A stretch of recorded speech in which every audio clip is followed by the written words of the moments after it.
and gentlemen, please welcome your host, Mr. Sidney Roundworld.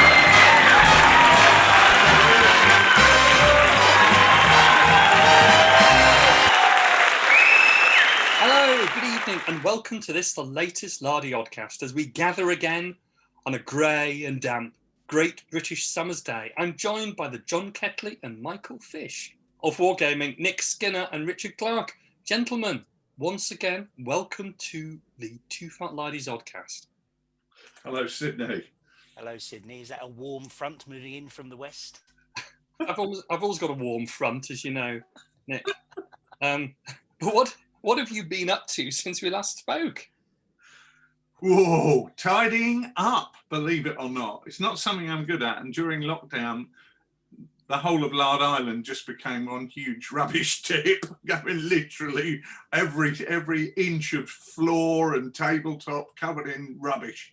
And I thought that I'd have a bit of a superficial tidy up. And then I thought, no, I'm not going to do that. I'm actually going to properly sort out the workshop. And then once the workshop's all sorted out, I'm going to create more storage space. And that will then allow me to sort the office out. So I'm on a sort of long march of tidying, I'm a bit like the Chairman Mao of cleanliness at the moment.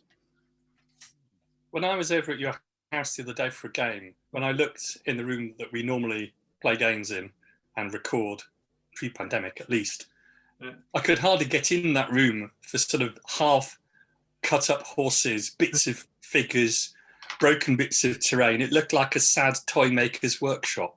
So I hope oh gosh, this is great, isn't it? And did you see any elves? Because I leave everything out like that, and then in the morning when I come down, it's all assembled. Let's be clear, when you say half cut up horses, I'm assuming it's horses. It's not some kind of weird Scorsese tribute. They were little metal horses as opposed to the real thing, Right. a la Corleone. So what have you been up to, Nick? I've been trying to get some terrain completed. So my project of working on the placemats for my building bases is still going ahead. I've been doing some really good fun things, actually, getting all the bits and pieces out of the bits bolts and making some sort of scatter bases. So fairly small bases, about 6 inches square, something like that, from war bases or from wherever, any offcuts, and just putting a garden shed with some barrels around it, or some a little crop vegetable patch, that kind of thing. I'm just making some more things for urban terrains, but the little backyards that are so important. I've made quite a few outside toilets, which was an interesting, fun thing to do out of all kind of bits and pieces. So I've got different standards of outdoor lavatory are now available for my miniatures, and also trying to source some other things like roads and rivers, because they're quite hard to find. I think roads and rivers, good quality roads and rivers. That might be something that reappears later. I've been playing ball games as well, Sid. So I was able to get a copy of Atlantic Chase, which is the GMT game set around World War II naval campaigns and conflict. That's really interesting. Got some interesting mechanics in it. And I picked up a game called Undaunted, which is an Osprey Games. So it's a card game that you use cards to lay out the terrain, and you have character cards that you play. It's a card deck, and that's really interesting too. So some of that's been going on in the background, but enjoying the summertime as well, enjoying the good weather we've had, having a few beers and a glass of Pimm's to while away the summer evenings, as I'm sure you've been doing as well. I have, yes. I've been enjoying the summer. My son's been playing a huge amount of cricket, which means that I've been going all around Hertfordshire to different cricket grounds. But also, since I'm still working from home on a full-time basis at the moment, I've also been round at Richard's house playtesting Flashing Blades or All for One, depending on what we call it. So that's what I've been busy with, which is painting musketeers and Cardinal's Guard, and finally starting on a bit of the terrain. So that's been really good fun, and perhaps more of that in the workshop section. Mm-hmm. And since we've got to that point, talking about the workshop, we should probably just head over there and inspect everyone's handiwork.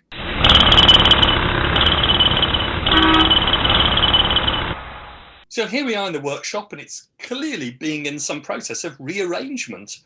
It's not quite as tidy as I'd anticipated, Richard. You said to me a lot of times that you've been working hard on tidying things up and dealing with half-finished projects. I'd expected it to be spick and span, but the bench is still strewn with stuff. Now, what's going on here, sir? Well, the difference is previously it was strewn with utter shite and rubbish, and now it is, having cleared all that away, it's now strewn with projects that are being dealt with. Look at these trees that I'm refurbishing. I bought all these wall bases and got all our Last Valley trees that we use a lot, and I put them on wall bases that are a bit bigger. The small trees I put on 60mm, and the large trees I've got these 90mm bases, and I'm in the process of refurbishing them all, because the Last Valley trees are brilliant, but if there's one thing that we do, it's we really abuse our toys because of taking them all over the country and, you know, hopefully Europe again before too long. And that really is, they get some hard knocks. So it's important to make sure your bush is as in a good condition as possible at all times. So I've been tidying that up, rethatching my trees, rebasing them just to get them looking good. So as you can see, they are strewn everywhere, but there's loads of them. Just tell us about the process then, Rich. What you're doing there? You're Okay. presumably gluing them and sticking more Yeah. flock on. Is it that easy? So I take my 60mm base, right, and I glue the tree on, because the Last Valley are on relatively thin bases. I'm not sure if they're a thin sort of hardboard or MDF or whatever, but they're quite thin. So you can just pop them on top. And what I then do is I re-thatch the top before I do the base. So what I do with the top is I spray it with and then manipulate that with a large 1-inch brush. Is that a 1-inch brush? It's about 1 inch, isn't it? Anyway, it's a fairly big brush, and I manipulate 2.5 that. centimeters for those of you watching in metric. Right, and I work in the PVA, and then Andy at Last Valley very kindly provided me with a box of the leaf stuff that he uses, and so I sprinkle that on. Anyway, when that's dried, I then spray it with one of those spray bottles. I actually just use like, I don't know what kitchen cleaning sprays, you know, that you spray on the surface and wipe them down. When my wife had finished with one of those, I fished it out of the recycling bin, washed it out, and just mixed up PVA and water in there. I use about 3 times water to 1 times PVA. So it squirt, then you just squirt it on over the top. And I soak them and then let it dry for 24 hours. Once that's done, I get sharp sand and I add that around the edges of the base. So where the original Last Valley base was, let's say, I don't know, 40mm, 35mm around roughly, I fill in with PVA and sharp sand the extra 1.5, 2 centimeters around the outside. So where one base is textured, it matches the other base.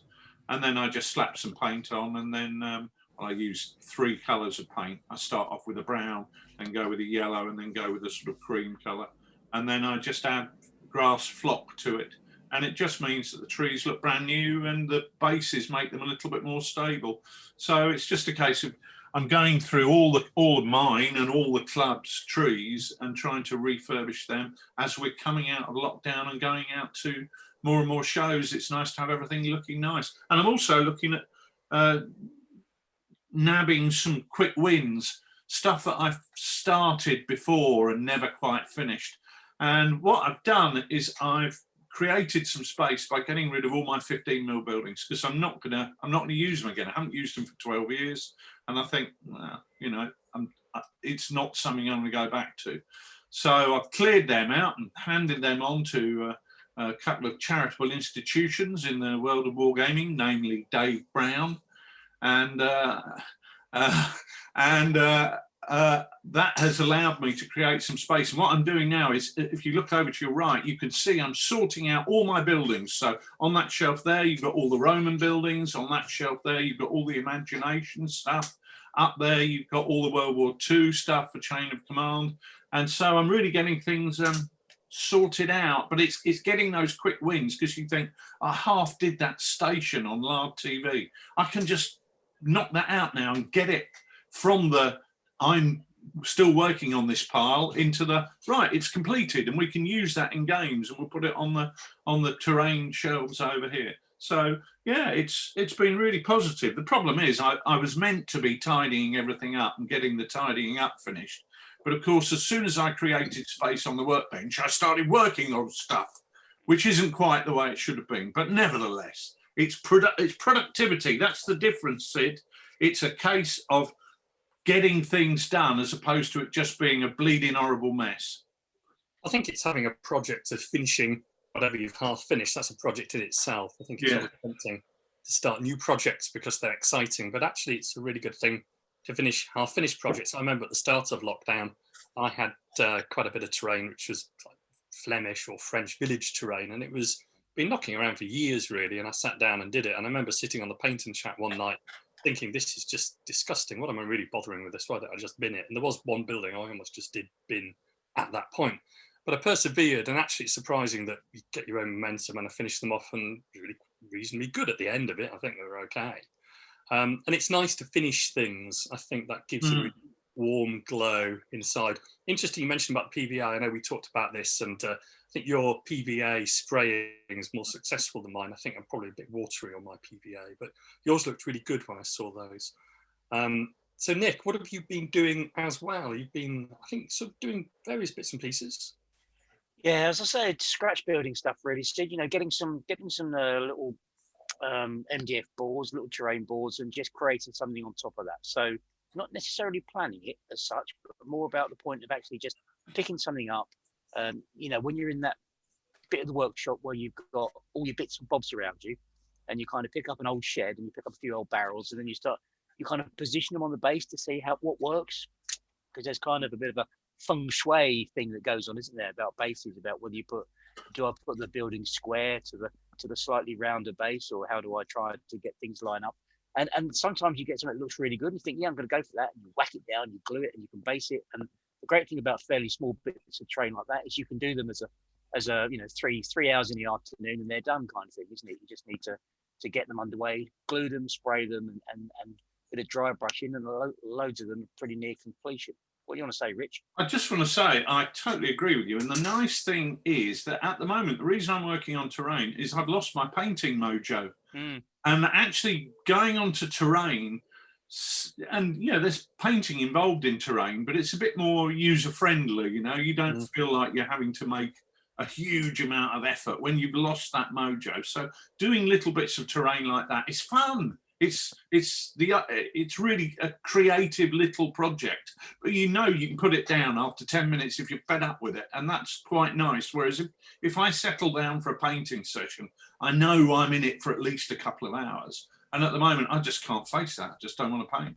Well, for me, it's about you know, the ability to have something set up and ready to go. So I said before that whenever I paint figures, I need to get my paints out and set up on the table. Yeah, it's kind of I need a good chunk of time to make that worthwhile. Whereas when I'm doing terrain items just in the garage and there's bits around me, you know, I can just do that in 10 minutes. I can go down to the garage and I can dry brush this, and I can come back up and you know, be on another team's call, and then I can 10 minutes later I can go back down and do the next bit. And you can just keep these things going through the day, and that makes a good feeling at the end of the week when you've got some things done. You look at it and say, yeah, that's, you know, I've created 4 or 5 different kind of backyards, which is great because they just make tables more interesting.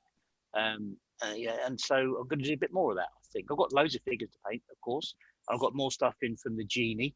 Paul Edwards has done some more bits of scatter for me, including things for the Mexicans. Even some riderless horses. We can have a Champion the Wonder Horse figure on the table, courtesy of our man at Sabotaged. And he's also working on a secret project for me that I can't tell you about. Will you have Rebel the dog? Yes, I can have Rebel the dog too. Good. Because I felt Rebel the dog was a bit brighter than Champion. Well, Uncle Sandy was a bit thick. I think one of the nice things about terrain making as well is it's kind of macro. It's not micro. You know, you're sort of micro, sitting down, painting small figures. and terrain's bigger, certainly if you're doing terrain boards, but all sort of terrain is kind of macro. It's the big impression that you get on the table. It's the colours, I think, a lot of it in the terrain. It's the colours and the scale and how they relate to the figures. That's what really makes the impact. I'm not really sure that the little fiddly bits of terrain that I've done in the past have really sort of been worth the while. I think the terrain's really a macro thing. It's an impressionistic thing. I think that takes the pressure off a little bit, that you can actually make terrain standing up in a garage or something like that, or on a bench. You don't need to be sat down with a magnifying glass. That's at least my view. Other people's views may differ, of course. I think there's something quite interesting about the consistency of the look that you get. So what Rich is really good at is that because he does all his own stuff, it all looks the same. When it's on the table, it all goes together really nicely. Now, I'm a lazy so-and-so. I don't have that time to put in. So I'm much more likely to source completed items online. So I'll buy stuff on eBay. Somebody will, I'll buy it and it's ready done. And I'll bring those things together. And when I put them together, they look nice individually. When I put them together, they kind of lose that consistent look. Sometimes it looks like the table's been, made of different parts and by different people. And the reason for that is that's where it's come from. So I'm very envious of people who do their own thing and do it consistently. I'm always looking for things that, okay, because I'm lazy, because I don't have the time, because I don't have the DIY space, materials, or available time to do some bigger projects. So I tend to source my stuff directly.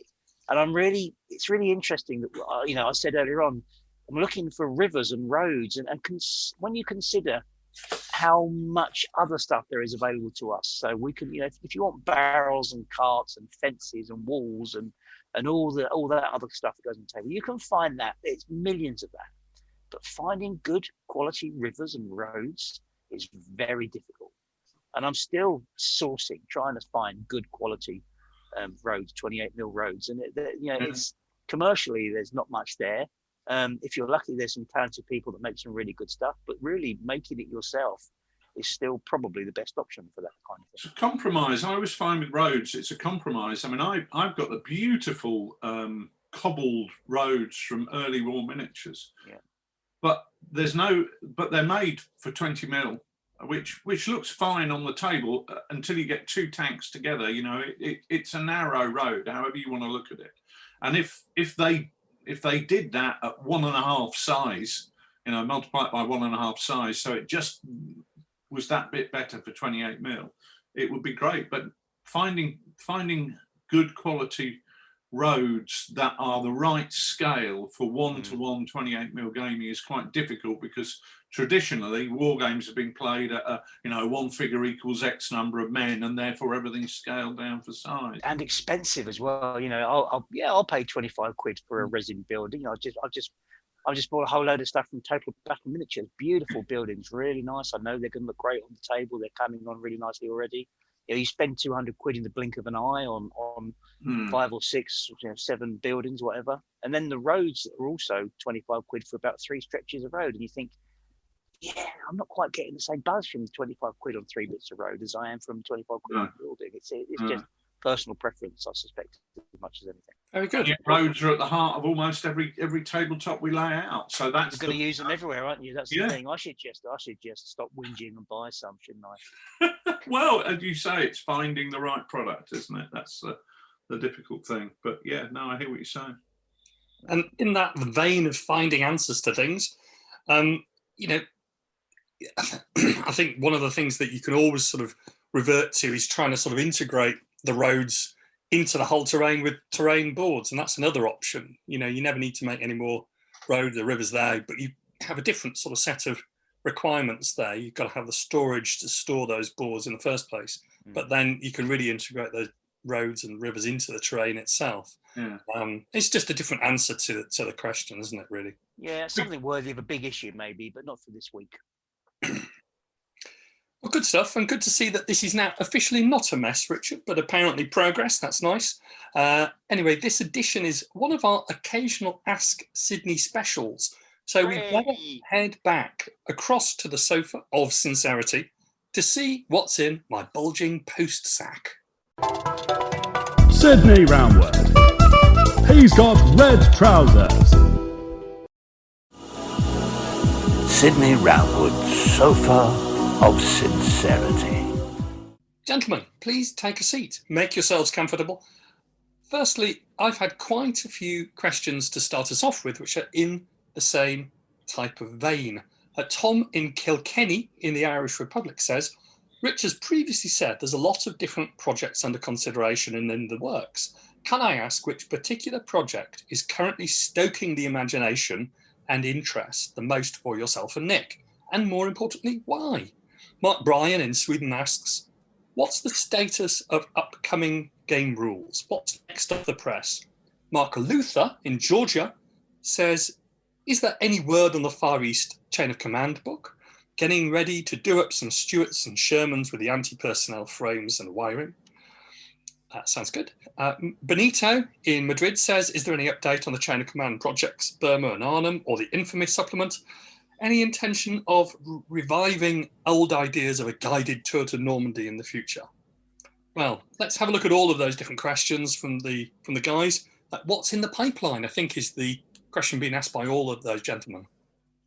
Well, the answer really is it's a case of trying to get our ducks in a row. And that's not a joke about Dux Britanniarum. That's actually, and it isn't also talking about real ducks.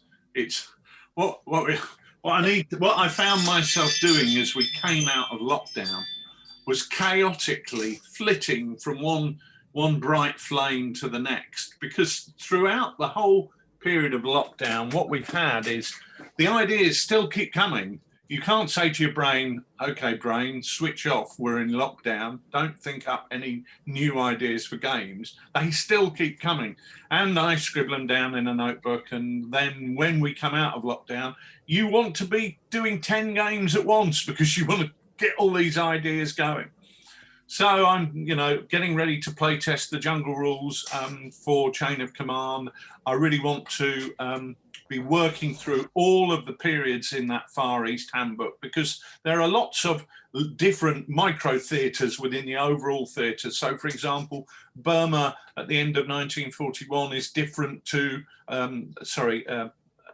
Singapore and Malaya in 1941 is different to Burma in 1942, and Burma in 42 is different to Burma in 43, and the island hopping is different again, and Bataan is different, and so on and so forth. So I want to be doing that. There's obviously the Italian Wars, which is something that really gripped me by the throat, which we've played 3 or 4 times at the club now, and I want to do again. We've just started play testing for Infamy Part 2, so we did a Spartacus type third servile war game on Tuesday. At the moment, and this is the really difficult thing, is to say, right, for heaven's sake, Clarky, focus on one thing at a time.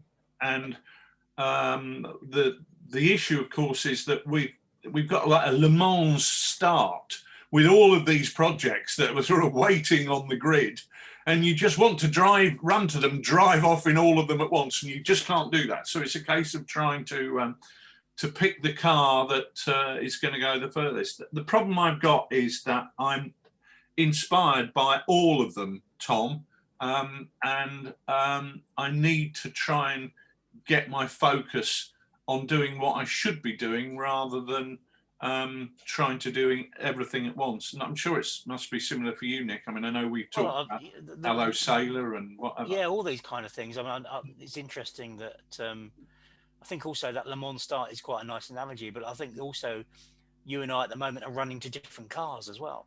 So, when we both run to the same car, then we actually get some at the moment we're kind of doing different things and they need to come together as well. And they are, that's there's so much going on, and because we've not been together so much during lockdown, we've kind of gone off at different speeds on different things, haven't we? Yeah. And that's kind of it's kind of been a case. The pipeline during lockdown, became like it's kind of our development pipeline was like a garden hose, and here we are trying to shove a basketball through it. So it's no surprise, therefore, that we've got a bit of a blockage in the pipe. But I mean, we haven't had a game together since before lockdown, have we? No, not properly. I think the last game we did was Jean Bleu Gap, the missing one. The one that we don't talk about. Well, I'm happy to talk about it. the one without the ornamental wall. post ornamental wall. It was the one that never post went through ornament. it. Yeah. But yeah, well, you're exactly right, mate. Because it's and therefore what we've tested is pretty much being done in isolation and some things over Zoom. Play test on a solo basis. It's when we come out of lockdown now, we're going to get a bit more energy behind that, and I think we'll start to clear things through. And that includes Arnhem. I mean, Arnhem is the amount of work that's gone into that. If we don't come through with something on that, then we deserve to be shot. Well, you do. Well, it takes two to tango, mate. We're getting it there. It's coming. Well, that all sounds excellent, and I'm sure that's a pretty comprehensive answer. It's not actually, because we forgot. What about the guided tour of Normandy that Benito in Spain? That was exactly the point I was just going to say. The one thing that we missed out was Benito's point about guided tours and battle tours. We'd love to. Really would love to. It's not viable as a commercial proposition, though, is it? No, it's. Nick and I went to Normandy, spent a couple of days there, worked out the itinerary. We came back, we looked at hotels, we looked at what we would want to do, walk the battlefields in the day, play the games in the evening. I mean, we have talked about this before. And really, ultimately, yes, if people would like to come and join us on it, just send us $5,000 each. Because it was just going to be ridiculously prohibitive in terms of costs. It felt pretty non-viable in terms of spending the whole day out trudging around battlefields of Normandy in the fresh air, going back, having dinner, and then starting on a game. That's never going to happen with me. Once a bottle of wine's open and I'm sat down at a table, I'm not getting up and going to play a game 2 hours later. I might collapse in a ditch, but I'm not going to play a game. So, I don't know. It's something that we'd love to do, and we would probably have to do it on a non-commercial basis, where we said, look, we're going to go there. If you want to come and join us, this is the itinerary. This is what we'll have to do. But we're going to have to explore how on earth we could make that work and just do it as a fun adventure. Yeah, agree. Well, we're waiting for Sidney to set us another battlefield challenge as well, aren't we? Well, we are, and to be fair, we're waiting on several people to tell us whether we're amber or green or whatever on where we might want to go. I mean, no doubt Sid will come out with a battlefield challenge, and then we discover it's on an amber list, and we'd have to live in a garage for 3 weeks when we got back, and I don't really want to do that. Well, that's the main reason why I've not done it, to be honest. And I've got two lined up. But neither of them are really practicable at the moment. But who knows what the future will bring. But looking still to the future, Gary Bush from Queensland in Australia asks, where are we with Infamy 2 and 3? Plus, which armies will they cover? Eric in Washington State asks something very similar, asking, are there any plans for doing some sort of pint-sized campaigns for Infamy? If so, where would you start? Romans and Gauls or elsewhere? And Eric's also keen to know if you'll be doing the same for Sharp Practice to go with Dawns and Departures. I'll pick your brains on that, Rich. Good to see you getting your value for money with your questions, Sid. I mean, if that's one question, that's I'm not sure what two-word answer I could give to all of that. But Infamy Part 2 is very much underway. I've actually identified exactly what forces we're going to be covering in that. And basically, it's the Western Mediterranean. We're going to be doing the 3 Servile Wars. We're going to be doing the 3 Punic Wars. We're going to be doing Carthage's wars of conquest in Spain. We're going to do Rome's wars of conquest in Spain. We're going to do Sertorius and his Lusitanian rebellious chaps. We're going to be doing Rome's civil wars, so it's Caesar against Pompey, also AD 69, and so really anything between 200 BC roughly and 100 AD. The Jugurthine War in North Africa with the Numidians. Have I missed anything out? Probably not. So that's book 2. So we know exactly what's going to be in there. On my desk in front of me, Carthaginian spearmen waiting to be painted up once I get my blockage out of the way. And I've been painting up a lot of stuff. I've got my Polybian Roman legionary stuff finished.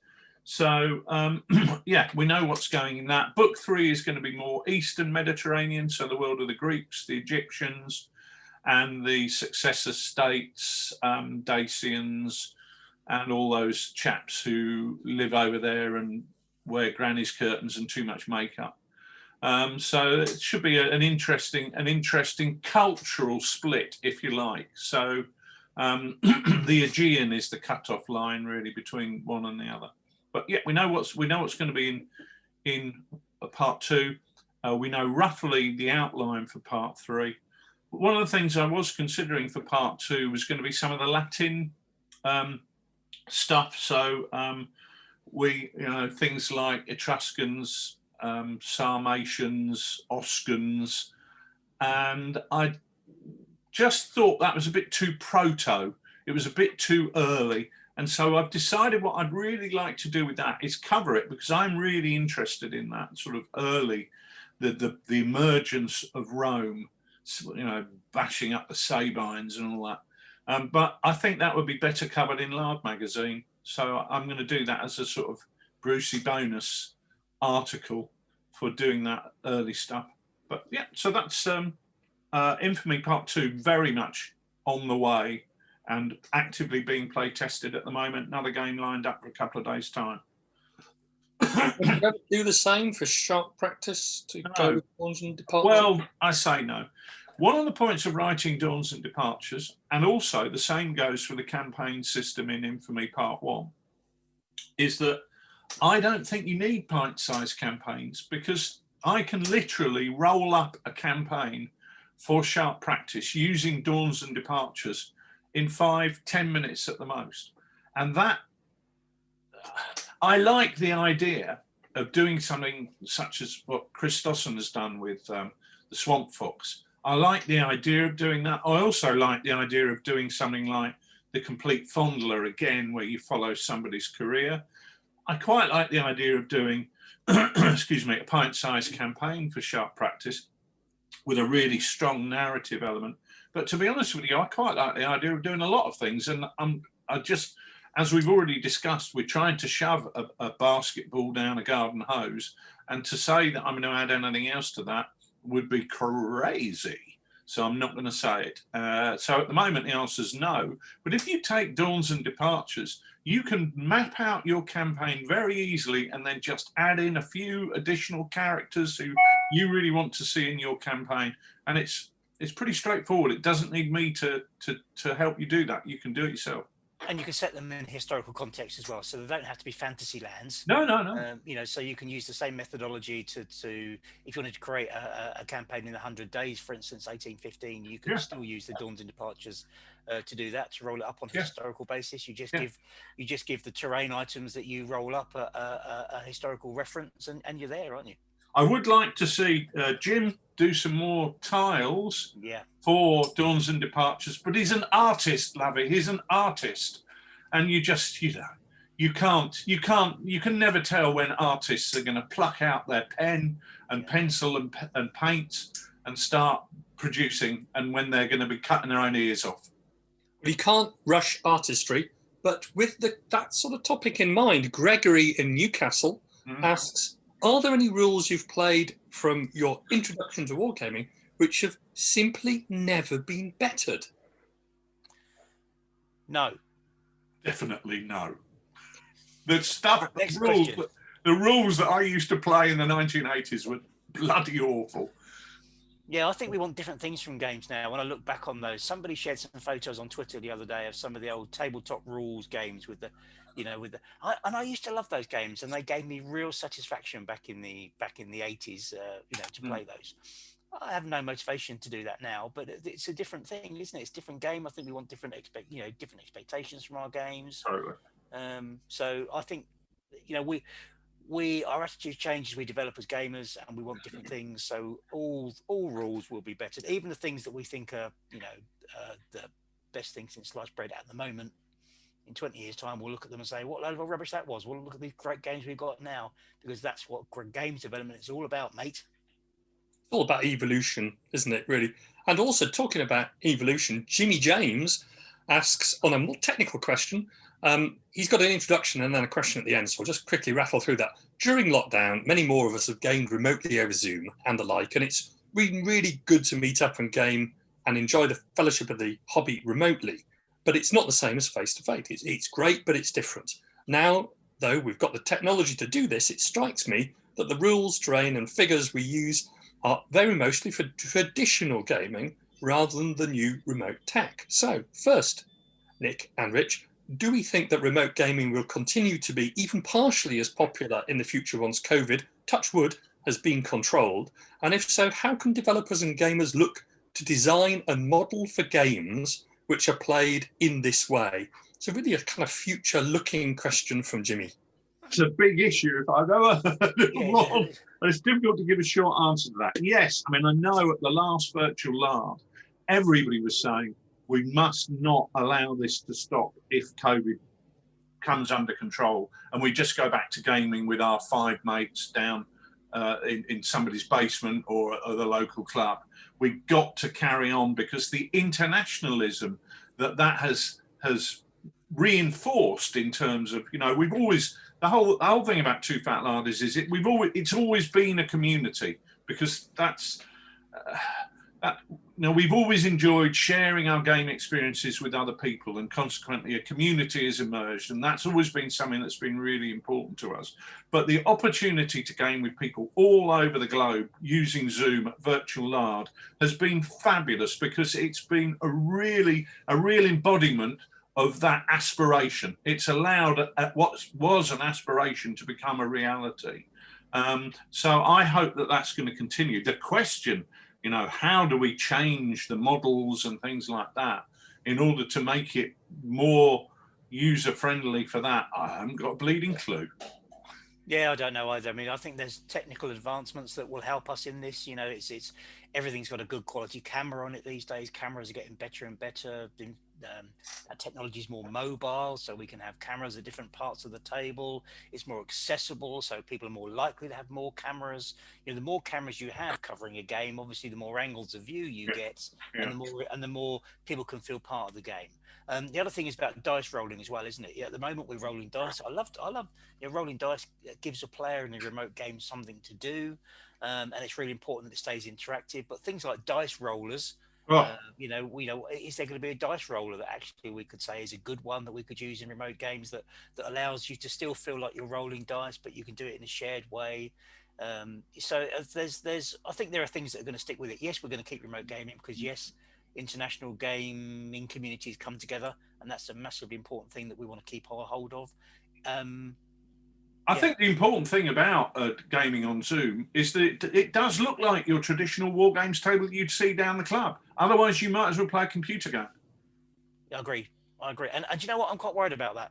I know lots and lots of games are now on Steam or whatever, and I know they're really inclusive and people say they're good fun, but I get a little bit frightened when I think, gosh, does that mean that, in 50 years' time, what will our hobby look like? Will we have, all these figures? Will people? It won't include us. Speak for yourself, you old git.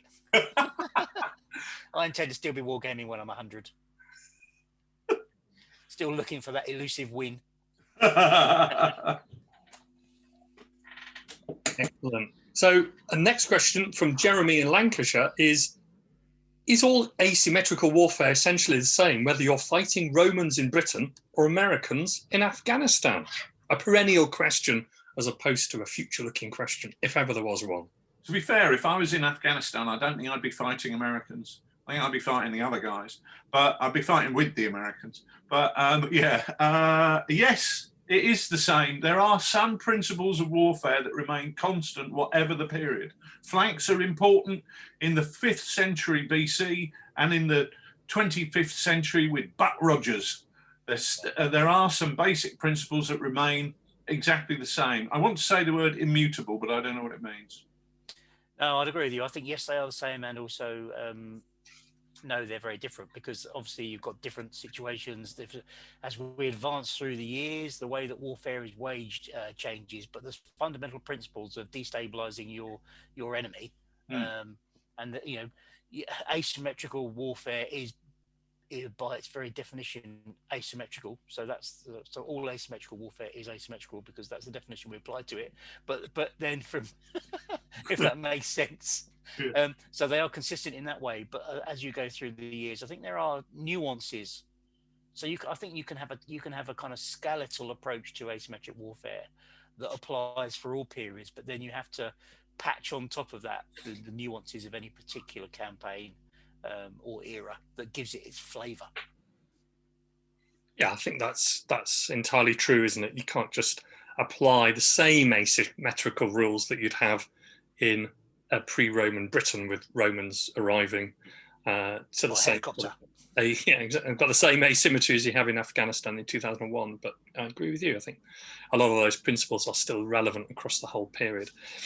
Something else which is increasingly relevant, Pascal Blanchet from the Dordogne asks, what's happening with Post to the EU now that Brexit has happened? That's probably really a question for you, Rich. Yeah, and actually it's not entirely all about Brexit, although Brexit is a contributory factor that creates some problems. One of the issues that we're seeing is that international trade is becoming harder to do, largely because of governments trying to get taxes out of multinationals rather than specifically Brexit. So we're seeing a big issue in terms of a degree of sort of barriers going up for that international trade. And the big thing that we're seeing, if I post stuff to America or Australia or New Zealand or Canada or most countries around the world, is there's a threshold that you can make a purchase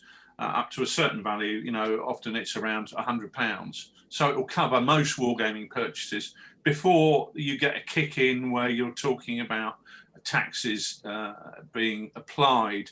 Unfortunately, as of the 1st of July, goods being sent into the European Union, the threshold for that is now 0. So you can, in theory, will be taxed on any goods that are coming from outside the EU into the EU. But the truth of that is that the application of that appears to be extraordinarily patchy. Some countries take it very seriously indeed. Certainly the Scandinavian countries appear to be applying taxation on pretty much everything that goes through. And also Belgium, I hear, has been pretty enthusiastic about applying it. Other countries appear not to be applying it at all. I think, to be honest with you, it's often a case of what will your local post office sorting office do? And human nature being what it is, some people will just go, I cannot be bothered to collect 10 euros, 15 euros, or whatever it is on this parcel, and they won't do it. And that does appear to be what's happening normally. We're certainly seeing that at the moment about 9 out of 10 parcels, at least 9 out of 10 parcels going to the EU are not attracting any additional costs on top. That largely is because we're using the national postal carrier. So we use Royal Mail, they pass it on to French Post or whatever these different organisations, Deutsche Post or wherever.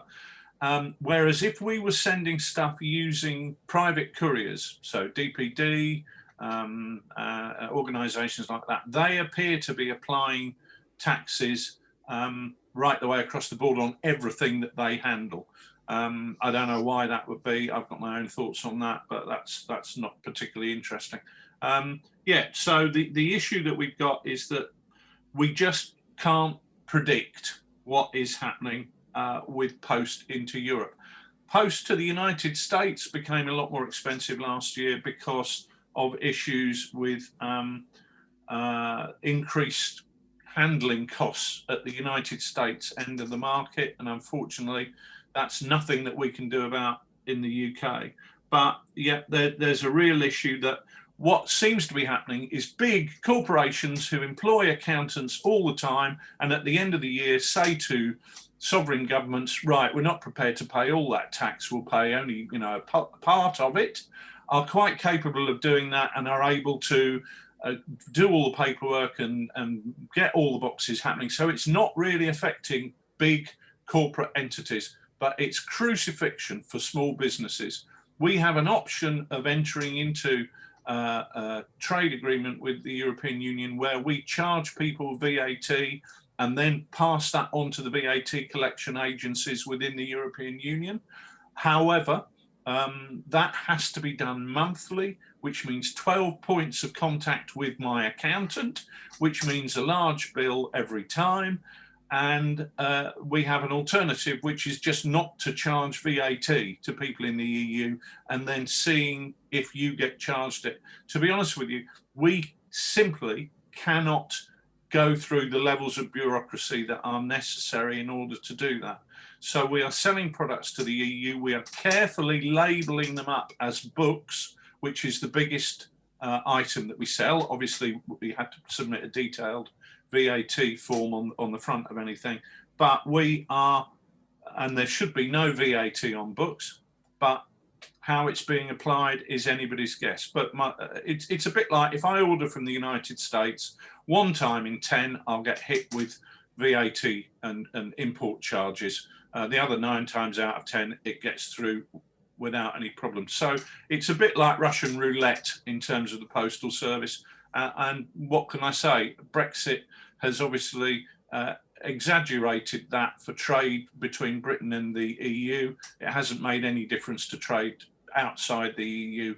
The same thing applies sending stuff to Canada and Australia, where you've got a sensible limit which allows small businesses to trade across borders. And you would have thought that politicians would be sensible enough to recognise that that is an agreement which is a worthy and worthwhile one. But there we go. I don't expect a lot from politicians, so that's where I think to pick that up as well, you know, a conversation I had online with some guys the other day is around, well, is this going to be resolved? Can we, you know, do we just wait to do stuff? And the output of that conversation was actually, well, no, you must just if you're going to buy it, buy something now, because there's no sign of anything going to change in the next, you know, in our lifetime. I know. So you know, just don't wait for a point where you think things are going to be clearer, because that's not going to happen. It's not going to happen. And what is certain is that politicians never do anything to look after small businesses. They do everything to look after large multinational corporations. So don't think for a minute that anybody in government in the EU or the UK are going to be helping out TooFatLardies and their customers, because they ain't. And you know what we say on Lard Island, Sid?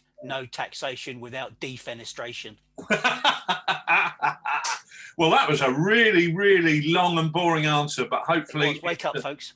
Hopefully it leaves you even less in the picture than you were before I started it. You defenestrated that question for Pascal, I'm sure. But Mark Bryan in Sweden's got another one.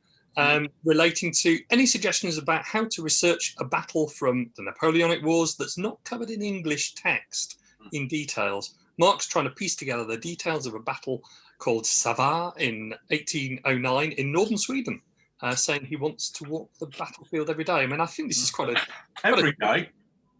Just one day. All right. One day. I think this is quite a tricky one because some of those Central European battles and indeed worldwide battles just won't be covered in English. There's a friend of mine who's looking at Japanese battles in the Sengoku era in Japan in the 16th century, and all the information is in Japanese, and that's quite difficult to research. What it does mean is, I think, when you do finally prise into that information, the information is incredibly valuable, because often nobody else will have been there before. And that's certainly the case with some of the Central European battles in things like the 30 Years' War, which aren't really covered in English. Once you do actually try and prise into them in French and German, you can find out all sorts of interesting stuff.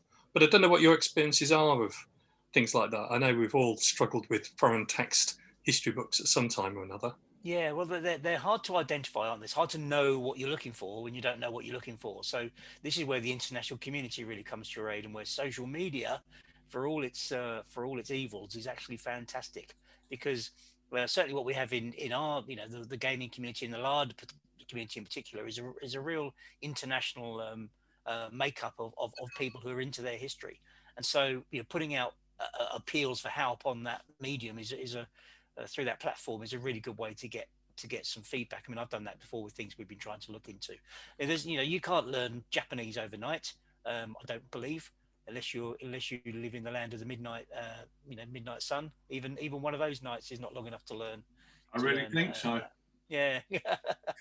So yeah, I see you've got to use the network around you, haven't you, to try and open that. And things are becoming more available online as well. So more and more international sources are becoming available to access remotely internationally, and that's a good thing. Yeah, I mean, with any historical research, the answer is you've got to kiss a lot of frogs, and don't expect any one of them to turn into a prince. But what some of them might do is tell you little bits of what a prince might look like.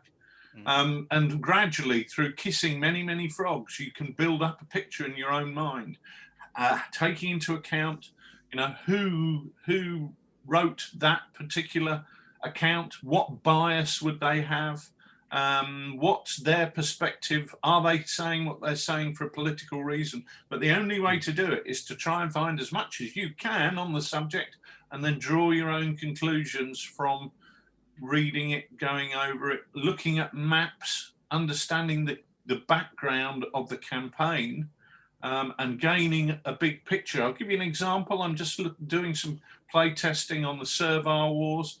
A book has just arrived, which is a book by a Roman author on how to manage your slaves. Now, that's not going to particularly give me, I don't know, it might, I suppose, how to kill them in a fight, but it's giving me background. It's giving me the wallpaper that will determine what that room looks like, so to speak. And so once I've got that as a background, it hopefully will give me more insight into the way that works. So you sometimes have to don't go from A to B, but you go from A to D to K to L to Z, and take the more circuitous route, because that might expose you to more interesting facts. And it's never an easy I've found the one-stop shop, because if you're being mugged by someone. I think that's a very good answer.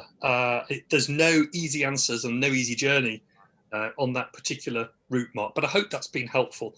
But talking of answers, Jasper at WSS Magazine in Holland asks, which one question would you add to the Great Wargaming Survey? What is the best wood to make shoes out of? And Nick? that's very close to what I was going to say. What question would I add to the Great Wargaming Survey? Is a good question. Why don't you ask that question? What question would you add to the Great Wargaming Survey? That's the question he should add to the survey, so that he can get responses from thousands of people about the question they think should be added to the survey, which would give him a much better data to go on than just asking two old fat blokes. Well, I know at 3 o'clock in the morning, after rather too many beers, we always come round to the big burning question: who's the biggest tosser in wargaming? Which is... I don't think that's a helpful question. You don't need a poll on that, mate. No. Your crown is safe. Moving swiftly on from that, Alistair in Bedfordshire asks, can gaming a recce mission be fun in itself, or is it best to assume the recce's being done or incorporate it somehow into a normal game? I think that's something that we've definitely talked about before, and we've tried to replicate in a couple of games. But Nick, I thought I'd come to you first on that one. Well, it's really interesting, because at this very moment, I'm penning something for a well-known survey interested publication about exactly that, recce game. So you can play recce games, and you should play recce games. There's some really interesting actions you can do, obviously with a balance of forces that's different to a big battle. And yeah, you can game recce. So we've done scenarios in Lard magazine, for instance, that involve British armoured recce, household cavalry type engagements, scouting out to see whether the bridge is heavy enough to hold the tanks that are coming up the road behind. You can have recce missions in not just World War II, but across all games, actually. Infamy, you can have recce missions in that. Now you must remember that in Chain of Command and in Infamy, and even where we've got deployment points, to some degree, they represent an initial reconnaissance that's taken place. Certainly in Chain of Command, we'd say that the jump-off points that we've got there are, the fact that the platoon leader knows that he can get his men to that position and deploy them, jump them off from there. So there's a certain amount of recce, or at least battlefield information available for that game. But playing recce is a really interesting angle on any period. Yeah, I think one of the interesting points here is the distinction, which we've talked about, I think, on the Oddcast before, between reconnaissance and fighting with troops used for reconnaissance. So on the one hand, if you're fighting with troops used for reconnaissance, you can start the game with those reconnaissance troops engaging other reconnaissance troops and getting sucked into a game. But the actual art of reconnaissance is actually finding out things. It's interrogating people, it's scouting, it's trying not to actually get involved in an engagement. And I think those games are difficult to fit into those aspects of reconnaissance are kind of difficult to fit into a traditional sort of line them up across the table game. But I don't think that's any reason not to do that. Certainly, history's full of circumstances under which reconnaissance was prevented by the other side. And I think some of those aspects and how you in particular use light forces and light cavalry and how they double with the battlefield road, those produce some really interesting frictions and interesting games which have historical parallels all the time, in historical accounts you read about that, often in the sort of footnotes to the battles or the starting points of the battle, lots of those in things like the American Civil War and Napoleonic Wars. Rich, before we go on to the next question, what are your thoughts on this?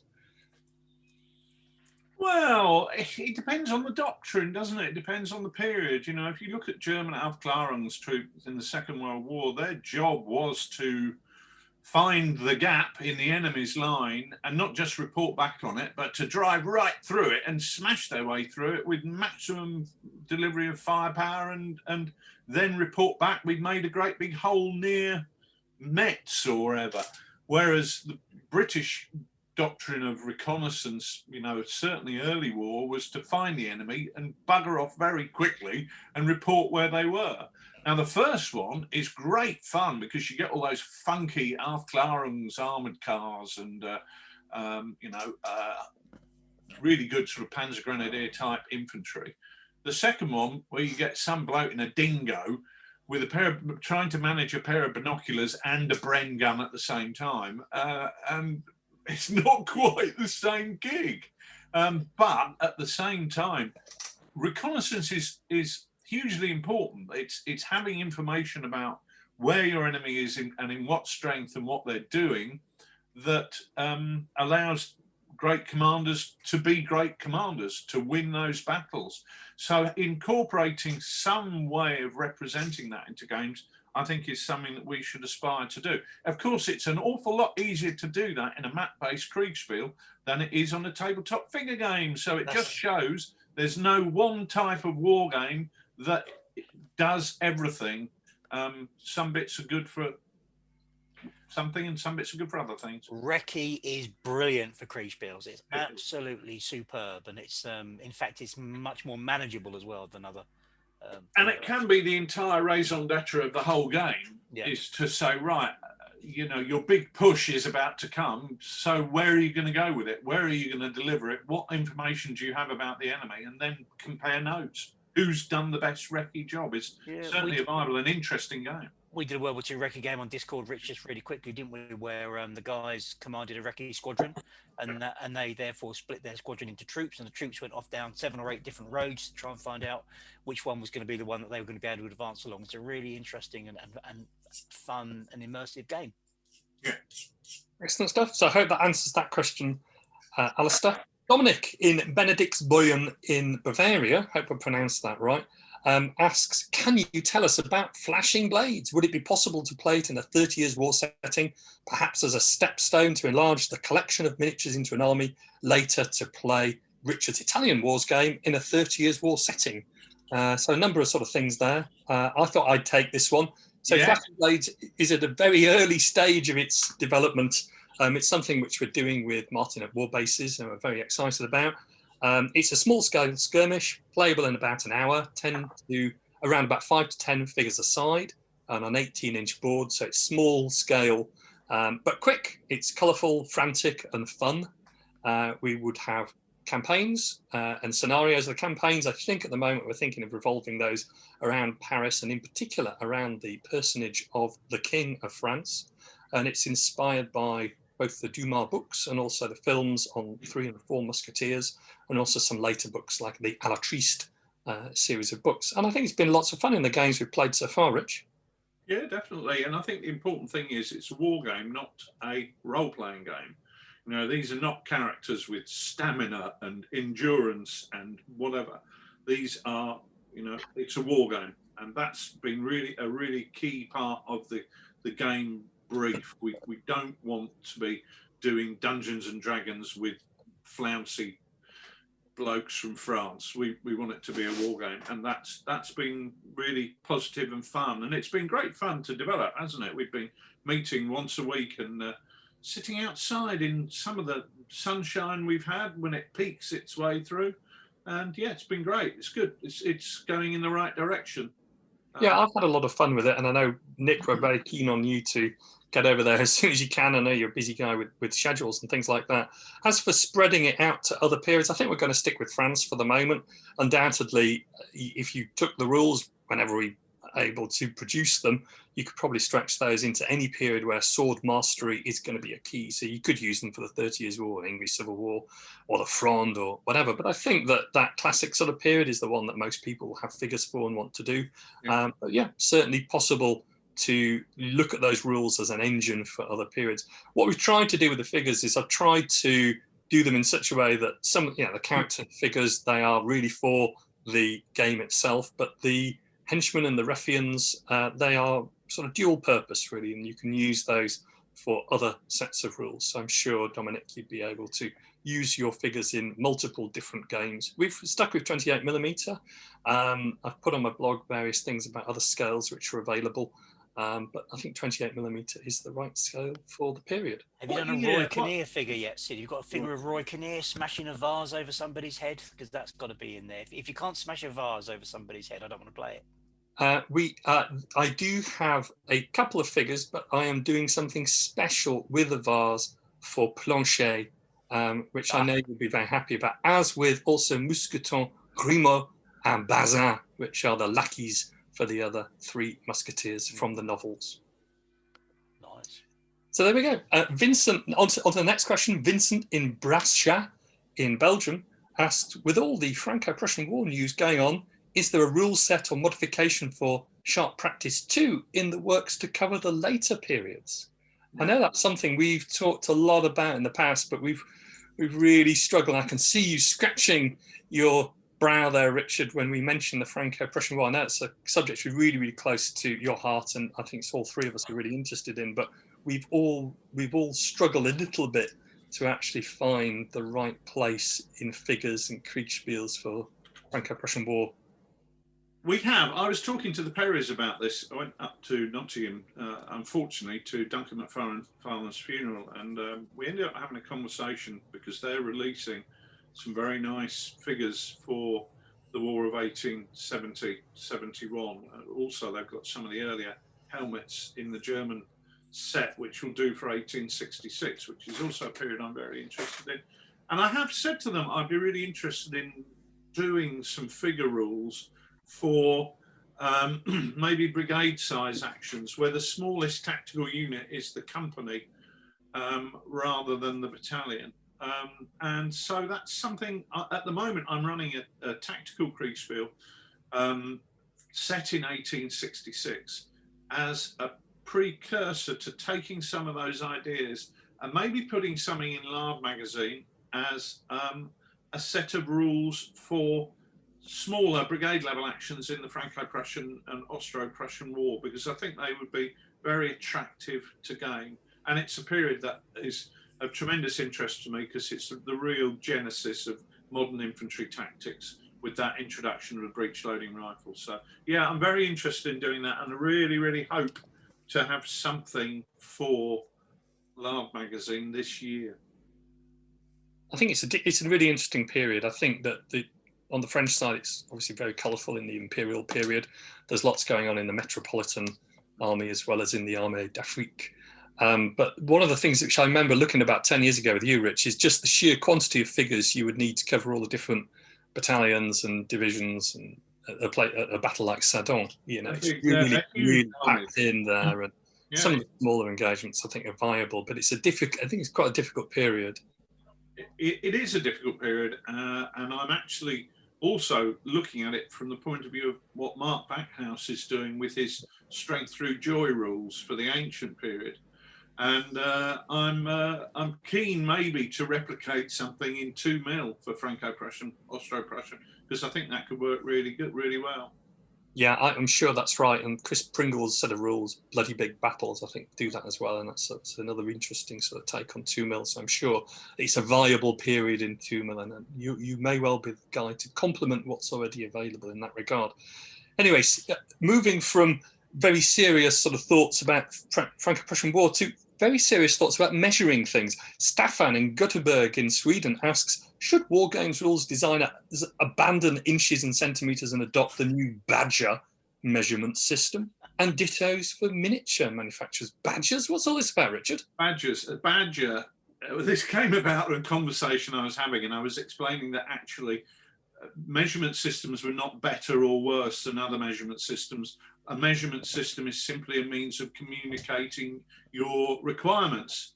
So if I said, however, that principle will collapse if I go and attempt to buy a badger worth of pies from the shop. You know, I can have my own measurement system called badgers, but it won't allow me to communicate with anybody else. Anyway, from that, we've worked out that a badger is 28 inches, 2'4". So as a measurement system, a badger could be a complementary system to feet and inches. But it also, I think, proves that, you know, if God made badgers at 2'4", he must have been working in imperial, because otherwise it would be something like 78.132 centimeters, and nobody would set out to design an animal that was that length. 2'4", much more viable. Is this just nonsense, Nick? You need to ask me that. That's enough. Thank you, Stefan. That's an excellent question. Edward in Surrey asks, any idea on when the next Lard mag will come out and some possible contents? Well, I think he's guessing about the Lard annual, which generally comes out at the end of the year.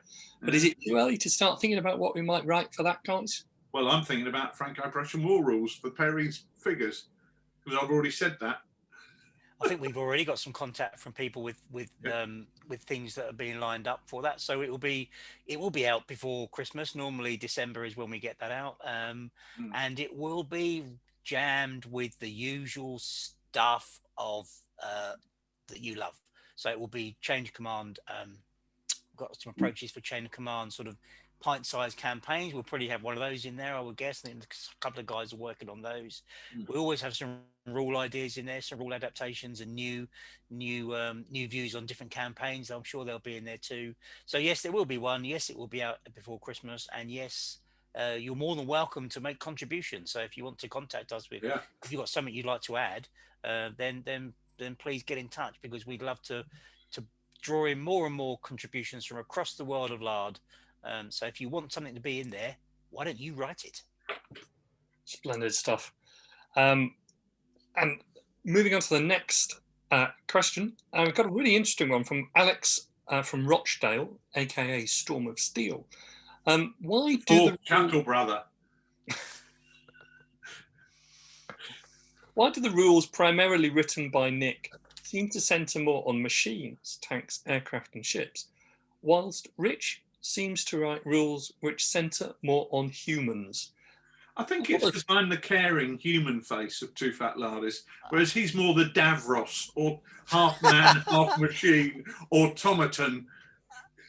I do have a really clear view on this, but I want to know what Richard's answer is. I'd never thought about it before, because I know that when we talk about what pilots and ships captains and tank crews can do, we're talking about not the technical specification of the aircraft or the tank or the ship. We're talking about how the people in them respond. So to be honest with you, I hadn't ever considered that there was a difference in our style. I just think it really is down to the fact that I'm more caring. Yeah, it must be. Well, I'll put it down to something more simple than that.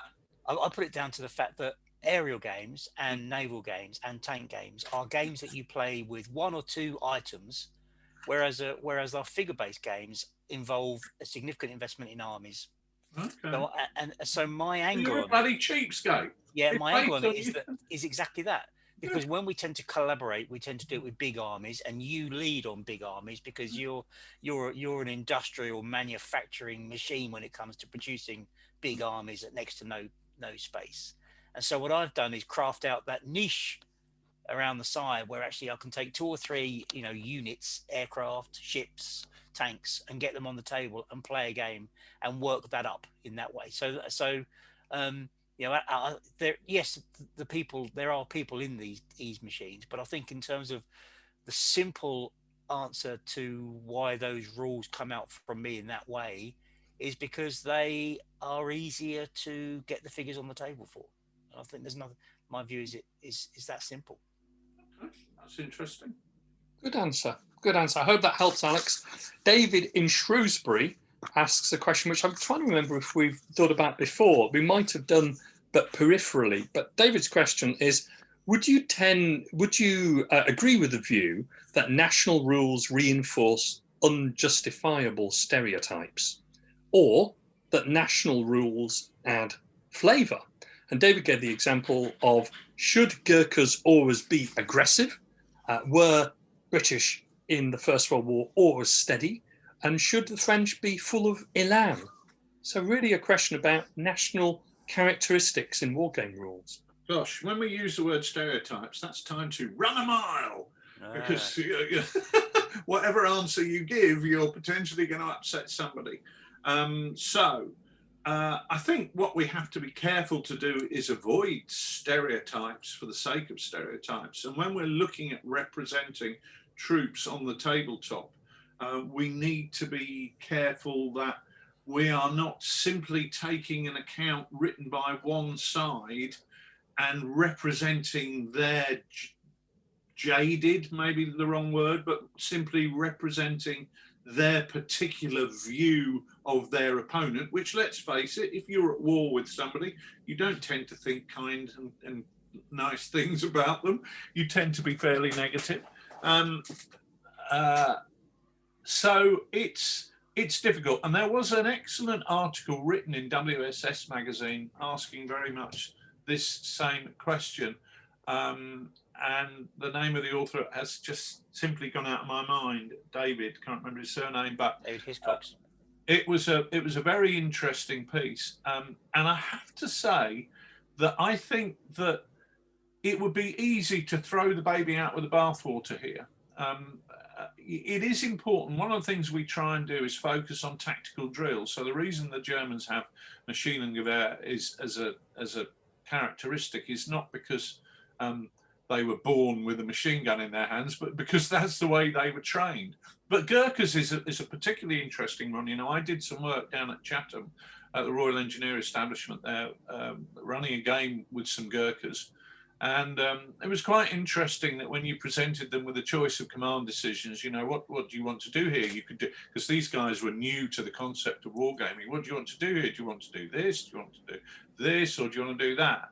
And the answer was always attack. And it was really quite aggressively, attack. It wasn't, I'll attack.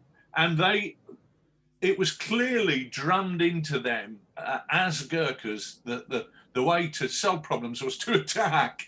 So to ignore that and to say, oh, I can't possibly do that because that's based on some discriminatory stereotype, I think would be a shame, because you'd be taking away something that was part of their drill, or at least part of the way that they were taught was the right way to fight.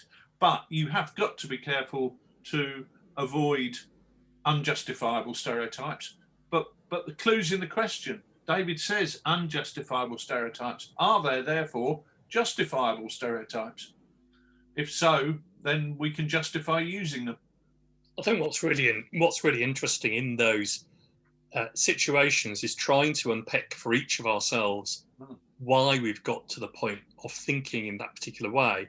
I remember looking at the use of Highland pipers in Highland regiments in the First World War, and the rules which reflect that, and what we can do to try and replicate what contemporaries said. And reading accounts from Robert Graves, that was very different to what the battalions would say. It came to the view that Graves wasn't a particularly accurate recorder of his views of other battalions apart from the battalion he was with. There was views from the German side of the impact that Piper's made. And it's really interesting that there is something there. Whether that reduces down to a +1 to rally or whatever it does in a set of rules is another question. But the description of things as stereotypical, I think, masks the fact that there is something there. What precisely is there then needs to be unpacked by each of the people looking at it, respectfully as well, I'd add. Yeah, now, I'll give you an example there. So I'm looking at Carthaginians now at the moment, and the Carthaginians, you know, after several of their actions are reported, once Hannibal is fighting in Italy, are reported as having re-kitted their men out with Roman equipment. However, you have to make a decision. The Romans throw pillar. Does that mean that the Carthaginians throw pillar? Well, I would suggest no, because it's part of the Roman drill. It's not just taking on, that wouldn't involve not just taking on the equipment of their Roman opponent, but also taking on their drill, which I don't think the Carthaginians would do. But you have to make some decisions. Now, is to say Romans throw pillar but Carthaginians don't, is that to adopt stereotypes? I think it's to make a decision based on what limited information is available. And at one point in time, you have to put your foot down one side of the line or t'other. Well, stereotypes are a way of making sense of a complex world, aren't we? We stereotype because there's too much data, so we put things into clumps. But the risk is, when we do this from the gaming perspective, that there's a connection between stereotype and predictability. Because the word that you used, I think, more than any other word in that question, Sid, was the word always. Do these troops always do this? Do they always, Germans always do this? Romans always do that, etc. The word always leads to predictable outcomes. So therefore, if you overly stereotype in your games, you will get predictable outcomes. Everything becomes too predictable. And we know that gaming and battles and actions are not predictable. So troops do not always do things. British paras are not always elite. You've only got to walk around Arnhem and investigate in depth some of the actions around Oosterbeek, etc. To question, to say, well, hang on a minute, these are the elite of the elite. They're the best troops around. What's going on here? And the truth is that always is a dangerous word. So you can't apply always to the situation, because that would lead to stereotyping and you get bad outcomes. So we must resist stereotypes.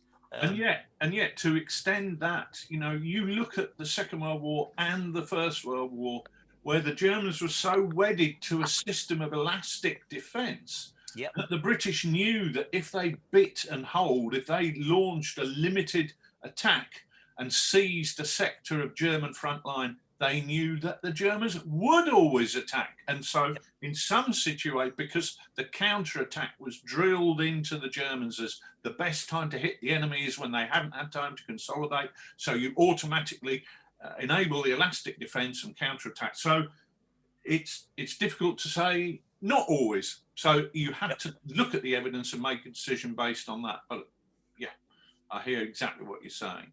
I'd say it's always a really interesting journey. And I'd also say it's exactly the right sort of question to ask to enhance the enjoyment of that part of the hobby. Not saying that everyone needs to go down that route, but I think for those who want to go down that route, thinking about those things, it always produces an interesting result, which informs how we play our games and how we set our games up. So I think it's exactly the right question to ask. Just one more thing, Sid, because I know we want to move on to other questions, but also the fact of this is that we have to remember that we sometimes looking at games through the eyes of those who were there. So we want to put people in the situation and give them the kind of mindset that the person had at the time. Now, if so therefore we have to say, well, sometimes views at that time were that the enemy would do this or would do that, or that I am a certain, there's a certain relationship between me and them. I'm a different class to my men, that kind of thing. Sometimes you want to try to get the players into that space. So you might encourage a stereotypical activity because it encourages the replication of the behavior that you see historically. Does that make sense? That does. And that's a good end to that question, which also leads us on to another question, which is relating to bouncing back. Andy in Leafy Cheshire says, hope you're all bouncing back after lockdown. I think we all certainly are. Any news on the much anticipated Waterfocker? It's in that Le Mans startup race, isn't it? One of the cars that's lined up there is Waterfocker. Yeah. So it's in the Racky races. Don't know if it's the Anthill mob. It's on the grid. It's on the grid and waiting for me to run to the car and jump in it and drive it off. Whether it's the one that gets jumped into, it's certainly something I'm very keen to do. I've put a lot of effort into it. I've had bases designed for it. I've got the prototype bases here. So I'm very keen to do it. But obviously I'm the guy who does, games that involve vehicles and items of war like that, hardware of war. So no wonder it hasn't gone anywhere. Absolutely.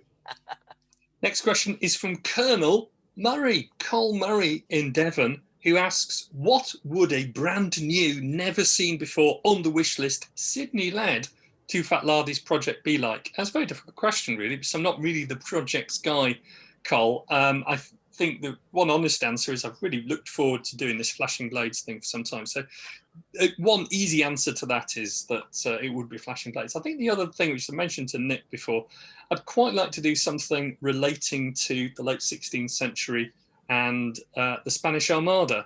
Not quite sure what yet, but the idea Pardon? Sink it. The idea of galleons and galleasses, I think, is something which I've always enjoyed. But that's certainly never been seen before, but that won't be happening this year, I don't think. But who knows? Galleasses, was it? I wasn't sure if my audio broke down. Galleasses? No, it was a galleass. A galleass is particularly exciting, oared vessel, but also with non-lateen sails. It's very, very exciting. And they gave a creditable performance in the Armada campaign. So that won't be happening ever. Yes, just because you said that, I make that a point that I do it. Anyway, so maybe one day. Just identify one rule set that will never, ever appear. True. Tillman in Paderborn in Germany, more sensibly, says, he fondly remembers Bashing the Bishop rules published in War Games Illustrated with Water Tanker, Water Cowboy, and now Flashing Blades already in. A bit optimistic there, Tillman, as regards the last one. Would TFL be interested in doing more micro skirmish rules in general or in any particular period? That's a really good question, because I think, certainly Water Tanker, the games of Water Cowboy we've played have been really interesting. Flashing Blades, certainly very exciting and very good fun. Would TFL be interested in doing more of these micro skirmish rules? Have we hit a seam of potential interest from people, Richard and Nick? I don't know, really. It's something I was never really interested in, but Flashing Blades has kind of turned my head. I mean, I've really enjoyed the work that we've done on Flashing Blades. And I think the key for me is I don't want a role-playing game. I want a war game. So we've covered that already. So maybe, who knows? We've got to do balance, haven't we? I can hear sort of Ken Riley's voice in my head, the Yorkshire gamer and his big games, and we've got to ensure that we look after big games and design for big games, and also these smaller games. And they're good fun. They are fun. They're nice. I see them a bit as distractions, though. They're kind of they're sort of not the magnum opus, are they? But they are good fun to do and jolly. Having a good giggle with mates is all part of the hobby. So these kind of games, very quick to put together, very quick to assemble, very quick to play. They kind of tick lots of boxes. There's a real pleasure in designing a game in a month and just going, right, it doesn't have everything. It's not commercial, but it's good fun. You can just play it with mates. It's good fun. And maybe, that's the type of thing that we could do pint-sized rules or something. Well, on that very topic, my good mate Jur de Jong in the Netherlands asks, what is the status of Water Cowboy? It's in playtest, and we're going through the playtest. We've just got a couple of ideas that have come forward that I need to get on the table and playtest. So really, I'd like to get you two round for a game and give that a go. But yeah, very much on track and something that we're really enjoying. We're at the stage with it where I think, and John Savage is very much running the show in this in terms of project managing it. But my appraisal of where it is that the rules are written, and we're now at the stage of trying to break it to see to stress test it and to see if any changes can make it better. And that's part of the process that you have to go through. You get a set of rules and you go, right, they're good, I'm really pleased with them, but you can't then say, let's publish now. You really have to try and trash those rules and damage it, because out of that may come unintended consequences which I hadn't anticipated, or you may find something that you think actually that does work a little bit better. So that's where we are with them at the moment. So it's really well on the way. And we've got John and his little familiar, Charlie, coming down to have a day of gaming with us in St Albans this month, Lard Island, this month, which should be very good. So maybe we'll get an opportunity to twirl our 6-shooters then. Splendid. Talking about other Lard titles, Mara Villia on Twitter asks, there's been scattered talk of older Lard titles getting a revisit and update as Sharp Practice did. Would you want to do that, or do you think the older rule sets still stand well enough as they are? And on a similar note, Dan in Vermont says, are there any plans for version 4 of I Ain't Been Shotman? It could include optional activation rules already in circulation, such as the use of Sharp Practice style command cards or chain of command dice, cock dice, rules clarifications and an index, best house rule modifications. Some suggestions there from Dan. I mean, where are you as regards giving old rules a refit or revamp or reissue? It's a bit like something in your wardrobe. You have to forget it's there before you look at it again. And when you get it out and you go, cool, I could wear that. And that's, and maybe I would put one of those sets of rules on and decided that I wanted to, give it another go. But who knows? I mean, that's all guesswork. I Ain't Been Shotman 4, can't see it ever happening. Big candidates for makeovers. If the Lord Spares Us is something I would really like to redo, with Nick and I working on that together, because we don't, as we've already touched on, it would be nice to do more work together. I'd like to see Nick redo Kiss Me Hardy. But the other stuff, no, and I'm not sure some of it does stand up, because a lot of it is nearly 20 years old, and you think some of those very early proto-Lard rule sets are more of historical interest now than something I'd want to game with. But for me, I find that when I get to play them, so games days, yes, we've not had very many games days, sort of physical games days, but Lard, virtual games, etc. And you get a chance to play and reconnect some of those games. I love them. I love them. I forget how to play them. I can't remember the rules, but then again, that's no great surprise. No. But I really enjoy playing them. And of course, then once you play them, you think, I really enjoyed that. Maybe we should do this, do that. And for a few minutes, you get a kind of a fuel of, this dream that, yes, we should do something different. KMH2 is the one that I guess that we've spoken about more than most others. It's again, another car in that Le Mans starting lineup. Yeah. We've done some stuff on it. Can we move it forward further? Probably. When? I don't know. It's probably the brown car, though, isn't it? The one you don't run to.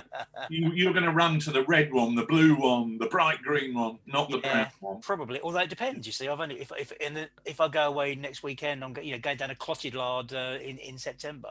The game I play there will probably fuel something else that on the back of it. That's the way it goes, isn't it? You get these little bursts of inspiration. Yeah, it's got to be based on that. We've said it time and time again. We don't sit down and have a schedule. This is what we're releasing in Q2, followed up by this in Q3. It doesn't work like that. Not if you want to produce something that you're going to enjoy doing. And talking of that, Andy on Twitter mentioned, with the amazing colonial Sedan games that John's been putting on, John Savage, are there any plans to move into the colonial period? More specifically, could any things be used from infamy, such as ambushes? And are there any rights, wrongs, and thoughts about the ethics of gaming so-called colonial battles? That's an interesting question to you both, really, sort of going from what you might be doing at the moment and what you are doing to what you could be doing at the moment. Well, I'm gonna side weave the ethical question, but say that those kind of games are the sort of thing that led themselves really nicely to Lard magazine pieces. Yeah. So kind of an adaptation, Colin Murray, previously mentioned, wrote the Filibusters piece for Sharp Practice, which was taking action down Mexico way. Those kind of things are perfect for Lard magazine. They're not going to be a big rule set. Nobody's going to queue up to say, I want to, we're not going to sell millions of copies. But if it goes in the magazine, it makes it accessible and takes it through. And available forever. And available forever, absolutely. So that's kind of what. So is it possible to do a colonial one? Well, yes, it is. Who's going to write it? Well, not me. And I don't see Richard doing it. But there are so many good heads around the community that could develop something, and we'd happily have input into that, but I can't see us driving that at the moment. And on the ethics thing, well, we've already talked about stereotypes, and I think the answer still stands true for that. Is what you're doing in representing those tribal forces maybe done from a perspective of respect and historical knowledge, or are you just playing whack-a-mole? And if you're just playing whack-a-mole, well, that's a shit game anyway. So, that's that. I think that's a really good point. Things have moved on in the world, and it's unsurprising that many of us are interested in how we may be moving on in the games that we play. I think that's probably all I'm going to say on that. I think there's another discussion on the whole of that aspect of colonial gaming. I would refer people to my good friend Jur de Jong's blog on that, which has a couple of blogs really excellently constructing the thoughts behind the rights and wrongs of colonial gaming. But we probably don't have time for that now, because we've got a great question from David on Twitter. Given how often brassing up is mentioned in the memoirs of tank commanders, the act of engulfing a target with fire as a precaution when it's not known if there are enemy troops there, should this or can this be modelled in World War II rules? Covering fire in World War II, in Chain of Command for World War II. You've got it there. You've got the option. You can lay down fire into an area speculatively. I think it's very important. And I think if I ever did Chain of Command 2, it's probably something I'd look at more. But it's definitely in there. It's already in there, and it is very important. Reconnaissance by fire is one of the names for it. How you model it, well, it's a complex issue, but that needs a simple rule. What that rule is, who knows? It's also really hard to know how effective it is, isn't it? Yeah, so we want to spend our time in our games doing things that make a difference. So for instance, if what's the effect of brassing up? Is it to make you feel good that you're putting a hedgerow under fire, or is it actually to suppress the enemy who are there? If they're enemy who are there, you need to make sure it's modelled. If it's just to make your guys feel good, actually, you just need to say it's happening. We assume it's happening. So you can do that for some things, but brassing up is a good one. I think Richard's right. If we there's ways you could do that. Splendid stuff. Georg in Tulln in Austria asks, are we generally moving from the traditional format of two or more people collecting their own army, force, and then meeting to play in a format of one person across the table from the other? Are we moving from that to the situation that one person collects all the sides and then invites people over to play with their toys? And if so, why might that be? It's quite an interesting question. I've always collected both sides because I want everything to look aesthetically kind of the same on the table. So it's a bit of a selfish aesthetic sort of thing. But it's interesting, isn't it? Because I remember also in the 80s and the 90s, people just used to also rock up with just one side and play somebody down at the club. I don't know what your guys' experiences of that are. I think it still happens. I think people still do that. It's really hard to know because I don't see into everybody's hobby and exactly what people do across the entire globe of wargaming. But I think people still do that. I think some people say, well, let's do this period. You build one side and I'll build the other. think that still happens. Yeah, it does. But I've always collected both sides. And the reason I've always collected both sides is that starting at the very beginning, I'd paint one side and my mate would paint the other, but he bleeding well wouldn't. Yeah. So if I wanted to play with my army, I had to paint the other one as well. Yeah. And so I've always ended up painting both sides. I think I'm going to collect 1,500 points of XYZ suits the type of gaming environment which is more based on competition rules and playing competition games. I think where you're looking at people who are playing more scenarios, if I want to put on a scenario covering a particular action, I can't rely on my opponent bringing along a Puma, a tripod-mounted machine gun, and a forward observer, because he's just going to turn up with whatever he's got in his army, and then I can't fight that engagement. So it makes much more sense for me to at least paint all the support options, and I can tell him, you just paint your German platoon and I'll bring all the supports. And by the time you've done that, you might as well paint the bloody platoon as well. So there's other things like basing as well, and getting the same basing and figures which are complementary, and also buying the right sort of stuff, because it could be kind of soul destroying if you want to, a game which is worthwhile on both sides, and then somebody rocks up with 5 tigers and you've collected Russian T-26s or something. I think the basing point is a good one. So Richard and I are World War II figures. We base our infantry on pennies, and our leaders on 2Ps. That's a kind of consistent approach that we have. So it means that we can put our figures on the table at the same time. Yeah. But we also duplicate each other's collections, although we've each got things that the other person hasn't got. But between us, we've got everything, if that makes sense. Yeah, but if you were putting on a game, you'd have all the figures, and if I was putting on a game, I'd have all the figures. Probably. It just allows me to play the games I want to play, and that might be a bit selfish, but I am. Well, are you selfish enough to answer the next question from Reg in Walthamstow? Very important question, this one. Sidney, would you rather fight 100 duck-sized horses or 1 horse-sized duck? So we want a quick answer from each of you, please. I'd rather fight 100 duck-sized horses. Yeah, me too. Yeah.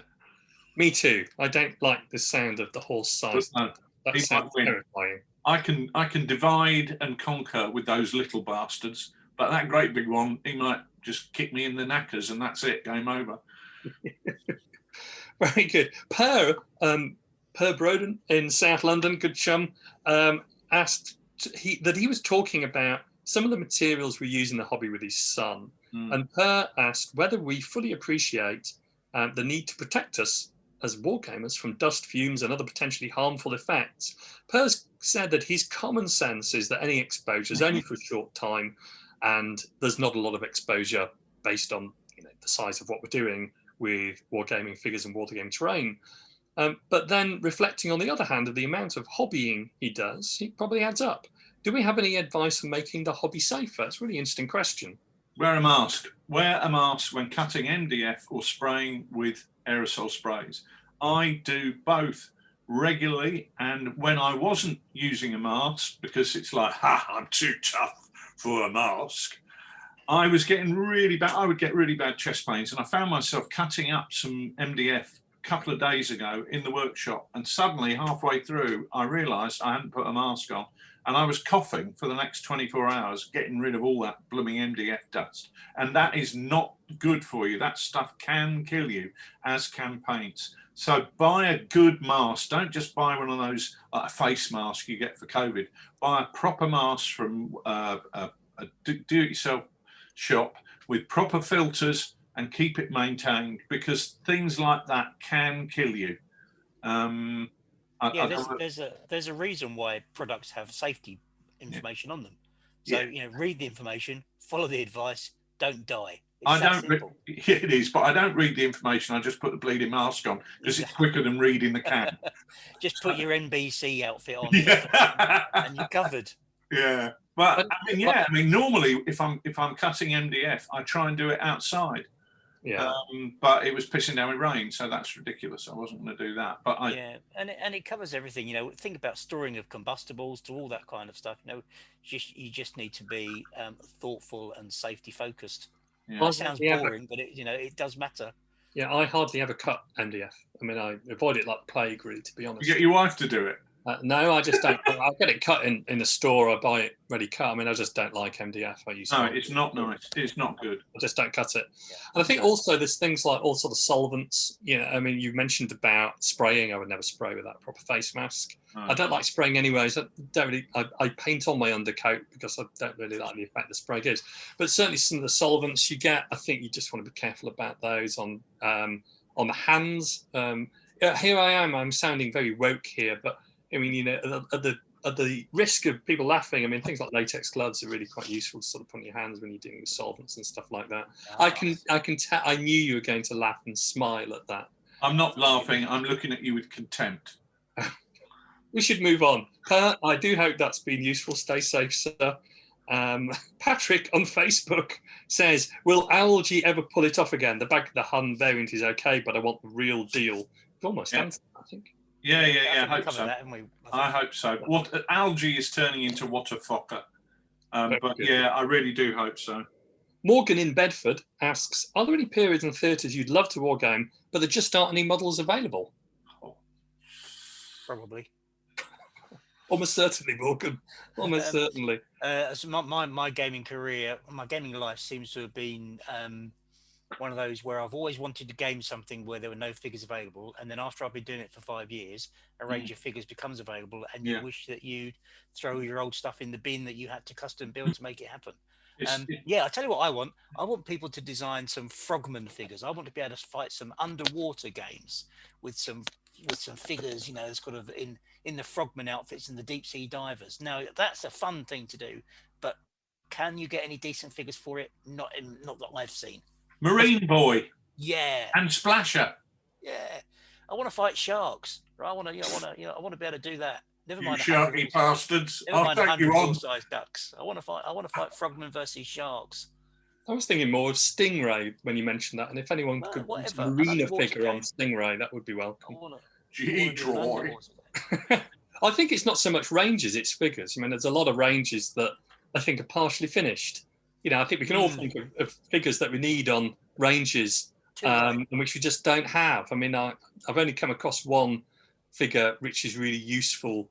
We mentioned before for kind of a planche figure. I mean, there's nobody who has figures of people hitting people over the head with a bottle and vase and stuff like that. And just that great fun. People tugging carpets and things like that. Tugging carpets? Oh, yeah. It's a euphemism. Carpet tugger.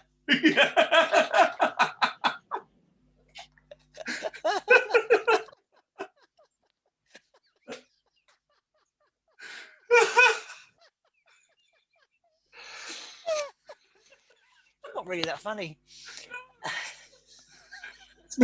I'm sure people Gavin asks, share your carpet tuggers with. He wants a range of carpet tuggers. Any figure sculptors out there, please? Yes.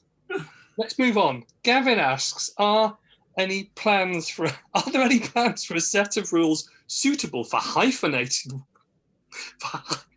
hyphenated wars? Hyphenated wars. Yeah. Sorry, Gavin. I think you're talking about 1866, 1870 to 71. Those sort of 19th century things, isn't it? That's right. In the potentially in the von Reiswitz press stable, perhaps a variant set of rules based on the ACW Napoleonic rules for a Lard magazine. So I think that's really rules which are covering a number of different distinct wars and conflicts. Yeah, I've Dave Brown and I have talked about collaborating on something for that sort of period, and I've also mentioned the stuff I'd really like to do for Lard magazine. So yeah, maybe. The thing about the wars of 1866 and 1870-71 is the armies are bleeding colossal. It's, a corps is insignificant. These are armies. They're huge armies. And I think 2 mil would be more for me the way to go. But we'll see. I think that's probably the thing that I'd say about those late 19th century rules. They're really interesting. But maybe Kriegspiel or 2 mil is probably the way to go. But we'll see. Already mentioned on this Ask Sidney show before, but Ken in Yorkshire Gamer, asks, will the honourable member for Larden join me in expressing his genuine horror at the dreadful state of the naming of war games clubs in the UK, with names as dull as ditchwater, like Leeds War Games Club or Selly District War Game Society, or the Barnsley Association of War Gamers. And Mr. Speaker, I could continue ad nauseam. Is there a danger that they're no longer down with the kids and our dull names are killing the hobby by suggesting that wargaming is just a bunch of old blokes painting toy soldiers in sheds? Well, probably not. But I do have to say that as a club, before we TooFatLardies became a thing, our club was called, what was it called? It was called the Honourable and Ancient Order of Stoat Chokers. So we certainly didn't fall into that because of choking the stoat was a euphemism that somehow got incorporated into our club identity. Soon So, to be a The figure range. Carpet Tugging Society of St Albans. It does rather tie in with your carpet tugging activities, doesn't it? I think there are others though, aren't there? I'm sure there are other games clubs that call themselves, you know, the whatever, some kind of a bit more sort of sporty in their title, like the, I don't know, Gloucester Phoenix or something like that. Leeds Rhinos. Yeah, you know, but naming, what's in a name? Sidney. Well, what is in the name? I mean, Ken says, will the honourable gentleman join me in campaigning against these monstrosities and insist that each group should have a cool nickname somewhere in their title, in common with darts players and rugby league teams? I don't know. I mean, it's almost like, it does what it says on the tin, doesn't it? Rugby league teams. I mean, it's almost like the 100. You know, we can just rename Exactly. ourselves and pretend. But maybe we should wear fancy clothes. I don't know. Darts playing shirts. Perhaps I could be called Cliff Lazarenko. Yeah, now that's a much better idea. Darts playing shirts and always drinking beer while wargaming, like the darts players used to do on telly. You just swill. What was it? Sid Waddell, the darts commentator, said. I don't know about darts, but that's jockey's 8th pint tonight, which I thought was the best quote to come out of any sporting event ever. One I liked was on Top of the Pops when it was the somebody was Dexy's Midnight Runners. Was it doing? Oh yeah. Wilson said, and somebody put up the photo of Jockey Wilson. Jockey Wilson. Background. Jockey Wilson. Excellent. Well, darts players and wargamers, there are some certain comparisons that could be drawn at risk of stereotyping. But I think you can call it law. There's no reason why you couldn't call your club Leeds War Game Society, but I do think there's opportunity to be a bit more flamboyant. So I think let's step into our alter egos and bring that flamboyance in there. So yeah, maybe we should go with something more exciting. I join him in condemning it. There you go. How about that? Yeah. On that very note, Julian in the Rhineland in Germany says, would you say that there's something like coming out of the War Games closet? If yes, when did you guys come out? If no, do you think that's because nerd culture is much more mainstream today, or maybe it always has been? So I'm no nerd. Wargaming is rock and roll. Wargaming is the modern rock and roll. There's nothing nerdy about me. Loud and proud, mate. It's wargaming is just about the coolest hobby I could ever think of. It's got everything in it. It rocks. So none of your nerd stuff. However, is it the first thing I say when I meet people? Hello, I'm Richard, I'm a wargamer? No. It's probably not the second or the 102nd thing I tell them about me. But that's just because it doesn't seem relevant to tell them about what I do for a hobby. Yeah, it's an interesting one, isn't it? This kind of it's still very much something that goes on behind closed doors, but then again, I think hobbies generally aren't they? Other people have lots of hobbies. It's always amazed me. You look through the sort of shelves of the local WH Smith's, and you look at all the magazines that are there supporting all the various hobbies, and I look at model railways, for instance, and people tell me that model railways is a huge hobby that supports magazine after magazine, and there are many, many more people doing model railways. I don't know any, or I don't know anybody that confesses that they've got. Well, that's right. Railway. They don't tell you, do they? Yeah, Apart from right. Rod Stewart. So, you know what's going on. I don't know how many model railway makers there are in my village, but I bet you there are some, and I bet you they don't have a big sign outside their house that says "I'm a model railway enthusiast." So I don't like you, Rich. I don't. It's not the thing that I shout from the rooftops, but I'm quite happy to talk about it if it's there for conversation. I think what's interesting is that younger people with whom I come in contact are much more interested in gaming and the idea of playing board games, and are much more accepting of the idea that you might play a game with toy soldiers, than actually some people who are more mature in years. Oh, certainly. When we were at school, or certainly when I was at school, it was a subject for mockery, in the extreme. You wouldn't admit it. And I remember as a young man, when I was going out with girls, and you get to that point where you think, well, I've got to tell them about this now, and you think, oh, I'm not really sure how I'm going to broach the subject that I play with toy soldiers. And every time when I told them, they went, oh yeah, fair enough. Because I think all women realise that men are daft as a brush anyway.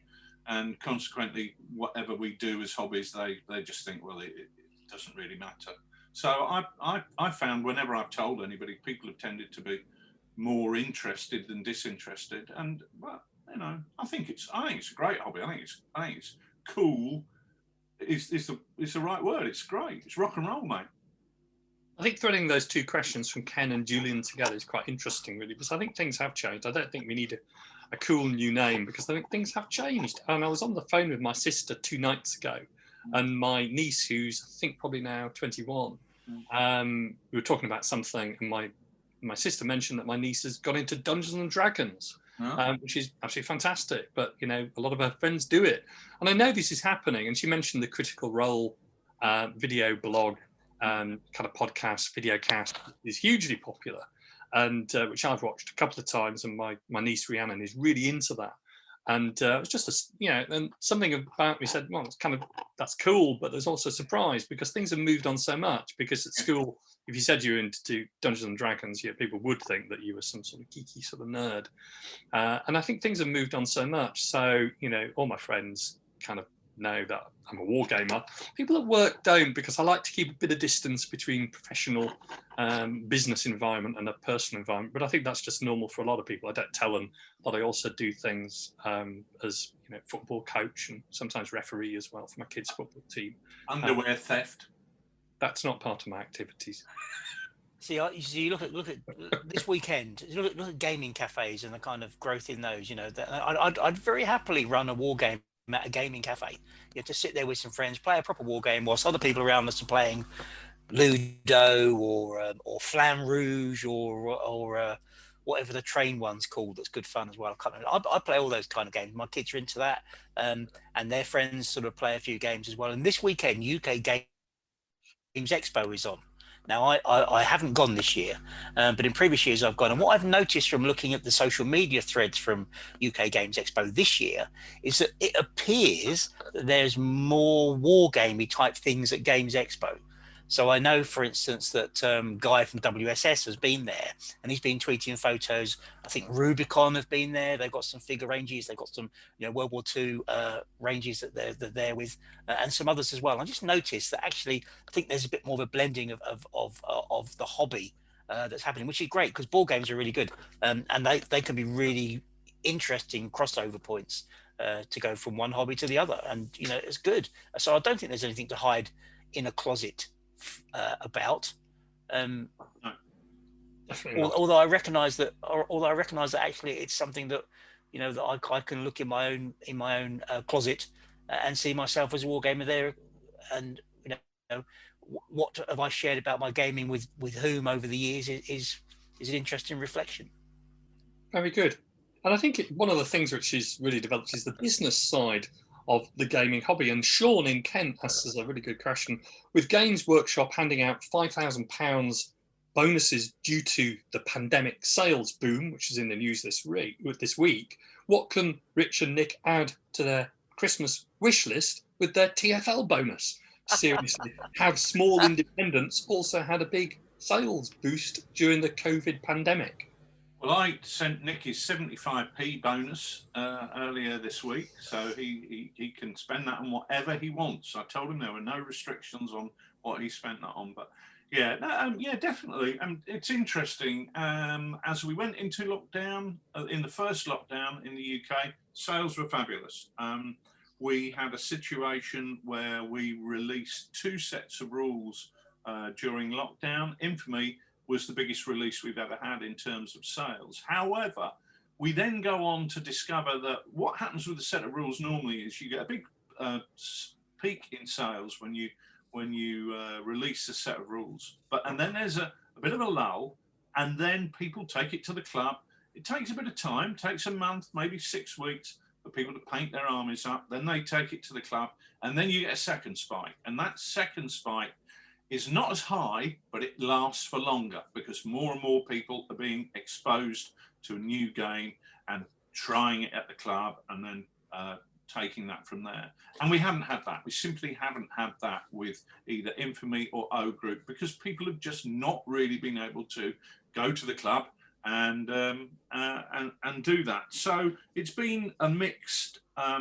It's been mixed. We've certainly seen some benefits in terms of sales, but equally now we're coming out of lockdown, that's come to an end, and we haven't seen the benefits of getting continuous flow of sales on new products. And we are also now in a situation that we've got no new products ready for publication because we simply haven't been able to play test them.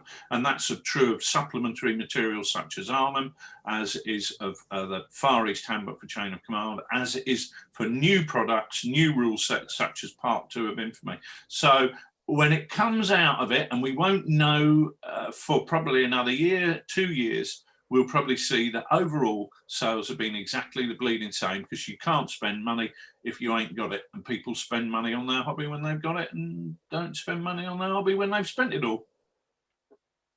Very good. Sean in Virginia asks a completely unrelated question. What about guidance on non-traditional forces in chain of command? Commandos, SOE, OSS or partisan forces? That was one for you, Rich. To Nick's answer from earlier, I agree with Nick. That's perfect for Lard Magazine. Yeah. Absolutely. So get your pen out, Sean, and get scribbling, mate.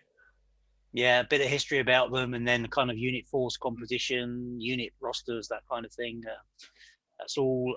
The information's there. You can find these things out on the internet relatively easily. But if somebody's had a hobby of understanding more and more about special forces or a particular type of commando unit, they are perfectly positioned to write that. And as I say, we would encourage input from across the community. I'm a crack record, aren't I? Yeah, you're boring, mate. Yeah. Very good. And our very last question in the postbag from good chum Mark Backhouse. This week was Sidney's birthday. I'd like to wish him all the best and ask him what would be his perfect wargaming birthday present, and did he get it? Well, I got some good birthday presents, but the one I asked for, and I should have mentioned it on the best bit on the bench, was a carpet.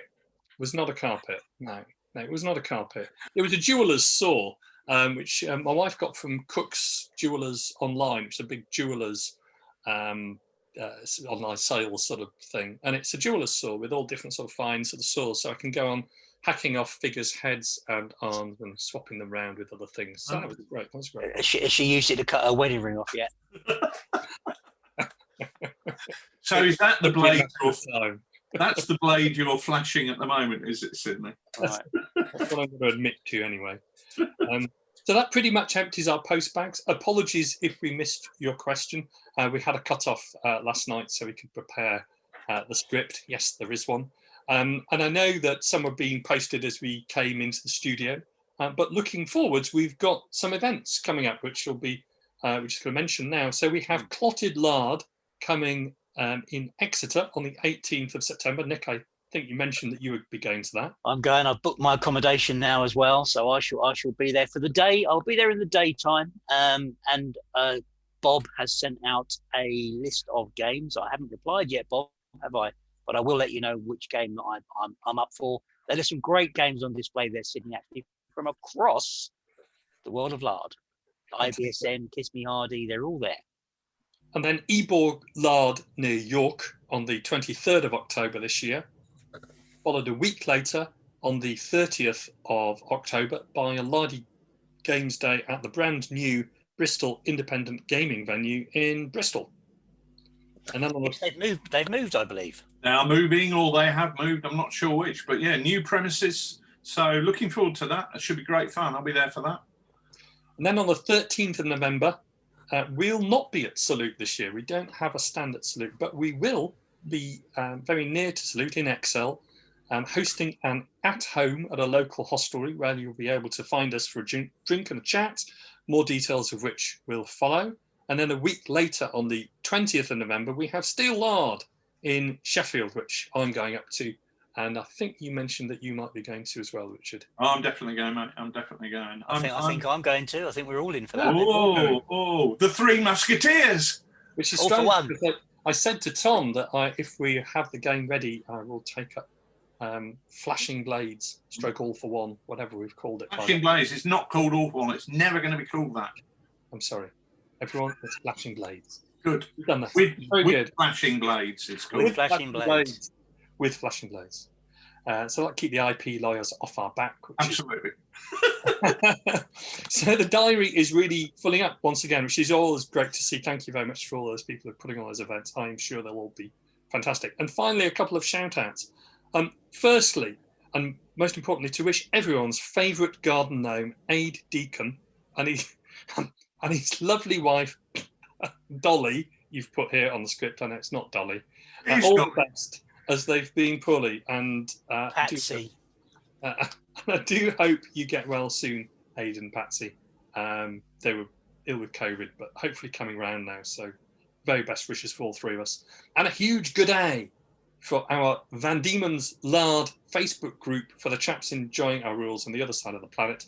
Our very best wishes go to them, and hope that they will grow and flourish. And that's all we have time for tonight. Yeah, that's in Tasmania, Van Diemen's Lard. Literally, if you start digging now, Sid, you can join them for a game in the year 2525, if Van is still alive. Well, I'm doubtful that I would be, based on being in the garden. I've done my vegetable patch this year, and that was all I had before my back almost went. But anyway, that's all we have time for tonight. It's been an extra long show. Thank you for staying with us. Thanks to my usual guests, to Nick and to Rich. And thank you all who sent in your questions by email, Twitter, and in one circumstance, a phone call. We literally couldn't have done it without your contribution. So thank you all very much, and good night. Good night. Good night.